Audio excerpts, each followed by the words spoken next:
வேதம் சொல்கிறது கர்த்தர் யோசேப்போடே இருந்தார். ஏன்னா 14 வருஷம் யோசேப்போட இல்லையா கர்த்தர்? 14 வருஷமும் கர்த்தர் யோசேப்போட இருந்தார். இன்னைக்கு நாம ஆண்டவர் நம்மோடு இருக்கிறாருங்கிற இதை நம்புகிறோம். அநேக வேளையில் ஆண்டவர் நம்மோடு இருக்கிறாரா என்கிற ஒரு சந்தேகத்தோடு தான் வாழ்கிறோம். காரணம் என்ன அப்படின்றால், நாம் நினச்சது போல காரியங்கள் ஒன்றும் என்ன செய்யலை, நடக்கலை. நாம் விரும்பியது கிடைக்கலை. நாம் நினச்சது நடக்கலை, நாம் விரும்பியது கிடைக்கலை.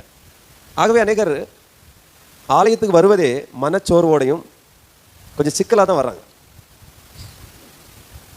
ஏன் தெரியும்? ஏன்னா அவங்க வாழ்க்கையில் அவ்வளோ கஷ்டங்களை அனுபவிச்சுட்டு இருக்காங்க. இந்த ஆண்டவர் இருக்காராங்கிற ஒரு டவுட்டு கூட சில டைம் என்ன செய்யுது, உள்ளத்தில் வந்துடுது. இயல்பு. இந்த யோசேப்பு இதே போல தான் 14 ஆண்டு காலம் கழித்தார். ஏன்னா அவருடைய வாழ்நாட்களை நீங்கள் பாருங்கள். நம்மெல்லாம் ஆண்டவரோட அந்த யோசேப்பு இருந்தார், ஆகவே ஆண்டவர் அவரோட இருந்தார் அப்படிலாம் போடலை. யோசேப்பு நல்லவனாக வாழ்ந்தா, அவ்வளோதான். என்ன வாழ்ந்தா? ஒரு நல்ல பையனாக வாழ்ந்தார், நல்ல மனுஷனாக இருந்தார், பாவத்துக்கு விலகி ஓடினார். இதெல்லாம் ஒரு சப்ஜெக்டாக இருந்தாலும் அவர் சின்ன வயசுலேயே அப்படி தான் இருந்திருக்கார் அப்படின்னு தான் ஒரு நிலைமை. ஆனால் இவர் ஜெயிலில் தூக்கி போடுறாங்க. அங்கே அடிமையாக விற்கப்பட்ட இடத்துல இருந்து ஜெயிலில் தூக்கி போடுறாங்க. அங்கேயும் எங்கேயா ஜெபம் பண்ணதாட்டு நம்ம பார்க்கல. அந்த ஜெயிலேருந்து இன்னும் ரிலீஸ் ஆகிறன்ட்டு சொல்லி விடுறாங்க, நான் உனக்கு தரிசனத்தை வெளிப்படுத்தி சொன்னேன்ல, வெளியே போனால் என்ன கொஞ்சம் என்ன பண்ணிடு, கொஞ்சம் நினச்சிடலப்பா, வெளியே போய் என்னை எடுக்கிறதுக்கு முயற்சி பண்ணு.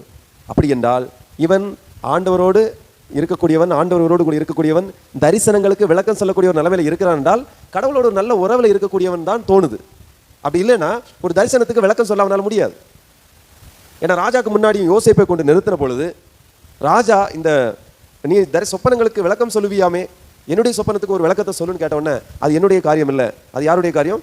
தேவனுடைய காரியம் என்று ரொம்ப தெளிவாக சொல்கிறார்.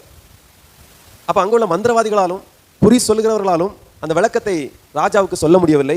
சொன்ன விளக்கமெல்லாம் அவருக்கு திருப்தி அளிக்கவில்லை. ஆகவே யோசேப்பு வரவழைக்கப்படுகிறான். அந்த பானை பாத்திரக்காரன் இப்படி ஒருத்தனை ஜெயிலில் சந்தித்த விஷயத்தை ராஜாட்ட சொன்னதுனால இவருக்கு இந்த சிக்கல் ஏற்பட்டதுனால தான் அவனுக்கு அந்த ஞாபகம் வந்துச்சு. அவன் யோசேப்பை மறந்துட்டான். பிறகு யோசேப்பை குளிப்பாட்டி முடியெல்லாம் வெட்டி திரும்பலாம் பண்ணி சேவ் பண்ணி அவனை நல்ல துணி போட்டு ராஜாக்கு முன்னாடி கொண்டு நிப்பாட்டினா தலைவர் விளக்கம் சொல்ல கூப்பிட்றாரு. இவர் சொல்கிறாரு, அது என்னுடைய காரியம் இல்லை, ஆண்டோடைய காரியம், ஆண்டவரோட விளக்கம் சொல்லுவார் சொல்லி விளக்கத்தை சொல்கிறார். அப்போ ஆண்டவரோட நல்ல உறவில் இருந்த ஒரு மனுஷனுக்கு நான் அந்த ஜெயிலிருந்து வெளியே தப்புவேனா தப்ப மாட்டேனாங்கிற தெளிவு இல்லை. நம்மள்ட்ட நிறைய பேர் கேட்கக்கூடிய கேள்வி, ராத்திரியும் போலும் ஜெபம் பண்ண போகிறீங்க,